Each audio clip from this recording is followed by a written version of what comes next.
Okay, so I ignored the elephant in the room so long that I forgot about him. And even though he's not really an elephant, he's pretty huge.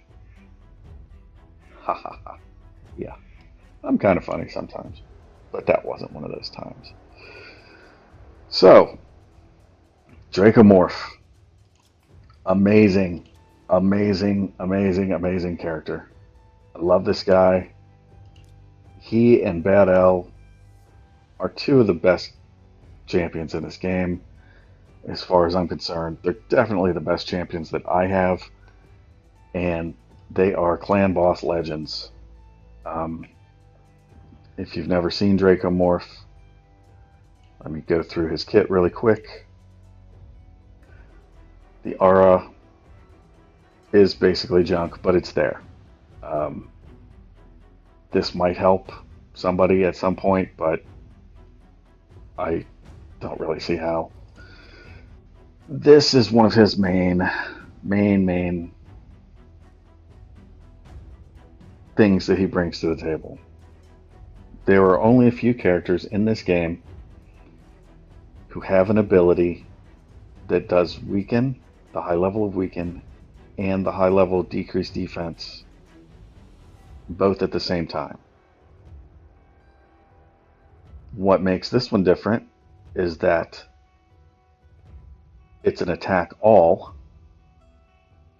Actually, it's not an attack at all, but it does place these on all enemies. Okay? Cooldown, once it's booked, goes down to 3 turns. So basically, this is going to be up all the time. Something else to note about this. The other main character that does both of these things is Rosin Scarhide, who's fusible, and everyone should try to get him because of this right here, because of the weaken and decreased defense. It's so nice to just have one ability that does both. Now, the difference between Rosin and Draco. Rosin can only do it to one person at a time. Draco puts it on everyone. Rosin's is also an attack, which means if that attack is a weak attack, if you're going against the opposite affinity,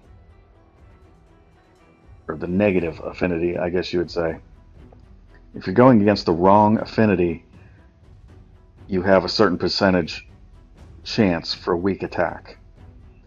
If an attack is weak, it does not apply debuffs. I hope that's clear.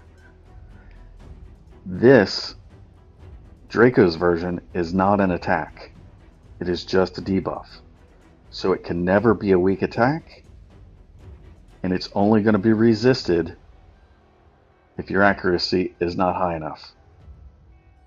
It is very important to note. So I can take Draco, who is a blue magic affinity.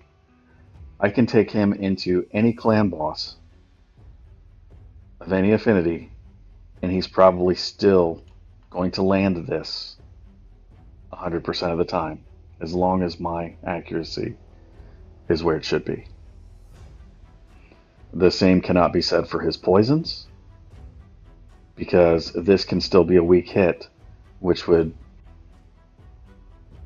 make the poisons not apply. But this is huge.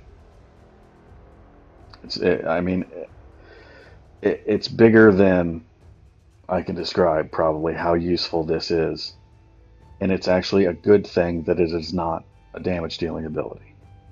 So I just really want to make that clear. Okay. Draco the Elephant's Poison Jaws. Attacks 4 times at random. Each hit places a 5% poison debuff for 3 turns. Most of the time, in order to get a 3-turn poison, you have to have the what is it called? Oop, Wrong one. Most of the time, to get a 3-turn poison, you have to have Master Hexer. Draco's poisons are 3 turns automatically. That's fairly big. Also, as you can see, the books increase the damage quite a bit of the initial hit. That does not increase poison damage, but it doesn't need to.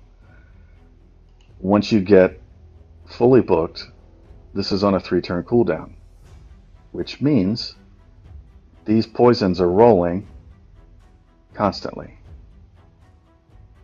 On Clan Boss, which is where Draco is going to shine the most, his poisons will always be up without having to do anything else. So you're always going to have 4 stacks of poison from Draco. It's pretty huge. Seeping Pain is a pretty interesting ability.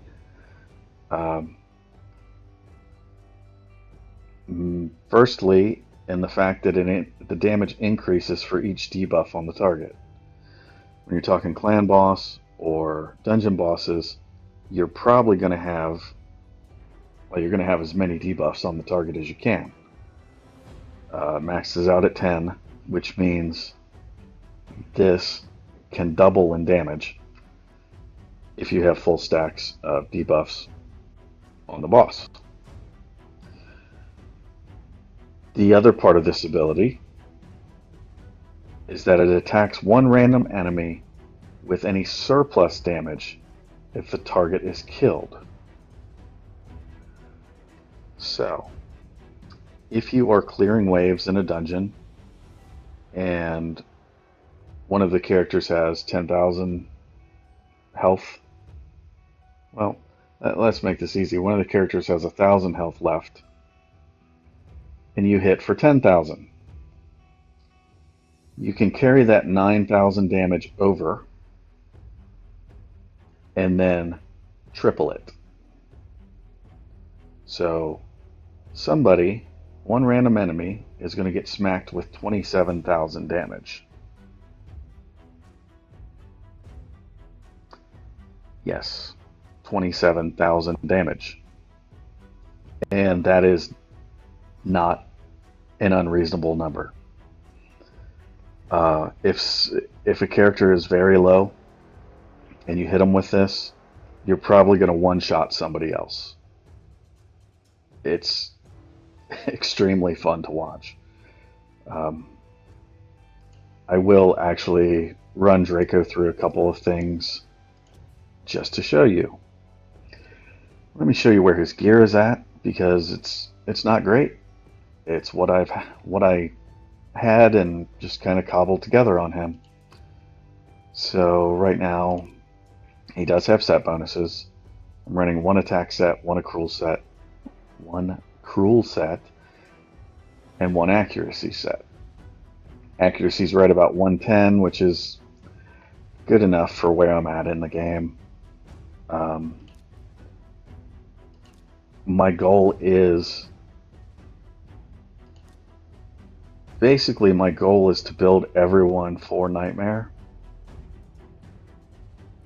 if possible and when possible. Draco needs a little bit of work on the gear. So anyway, let's go through it here. Accuracy, health, speed. More accuracy here. Speed, it's a good chunk of defense. Here's some crit damage. Attack, health. Speed boots, obviously. I've got him in a defense chest because he is mainly a clan boss character.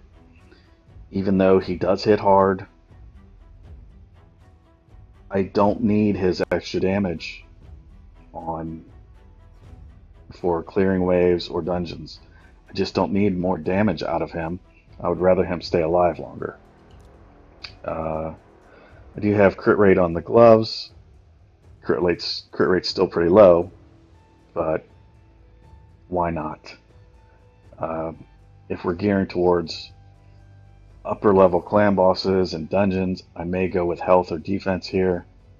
Right now, I'm running around with crit rate, no big deal. Gets his speed up a little bit. I'm happy with it. This ring is actually pretty good. Once again, this ring is going to carry me a long way. I probably won't have to replace that until I get a 6-star with really good rolls, because flat defense is what you want on a ring for clan boss. And this has the 3 main stats. So, love it. It's a great ring. The amulet, I think I just put this on here for the accuracy mostly. Health isn't a bad thing, and that accuracy is pretty good. Crit damage, I'm like I said, I'm not worried about his damage. It's so big anyway. That one's junk. And once I 6-star him, this will go directly on. 50 accuracy, plenty of health, a little bit of attack.